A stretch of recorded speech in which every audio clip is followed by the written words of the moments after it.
যোগ্য সহ হচ্ছে পাওয়া গেছে এবং হচ্ছে আরো রোগী টানাটানির জন্য হচ্ছে দালালির সাথে ডাইরেক্ট তো হসপিটালে দালালি করে এই মাদকের সাথে জড়িত প্লাস করে।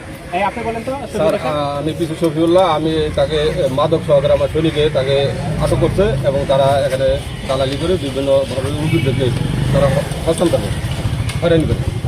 জি স্যার, আমরা ওনাদেরকে আসলে হাতে নাতে ধরা আমাদের যে আপনারা জানেন যে আমাদের হসপিটালে নতুন করে এই 10 জন করে একজন পিসি সহ আনসার মোতায়েন করা হয়েছে। তো তারা এই ঘটনাস্থলে আইসা আজকে এই 2 জনকে মাদক সহ তাদেরকে ধরে এবং তারা বিভিন্ন জনকে আমাদের হসপিটালের বিভিন্ন জনকে বিরক্ত করে এবং মাতালের মতো আচরণ করে, যেটা কিনা টোটালি অনভিপ্রেত। একটা হসপিটালের মধ্যে এখানে বিশেষ করে হসপিটালে আসে কারা? অসুস্থ মানুষ সেবা নিতে আসে। তো এই পরিবেশে যদি এসে তারা এই মাদক নিয়ে মাতলামি করে, মানুষের সাথে অশ্লীল অঙ্গভঙ্গি করে এবং মাদক সেবন করে, সেটা আসলে আমাদের জন্য মানে দুঃখজনক একটা পরিবেশ।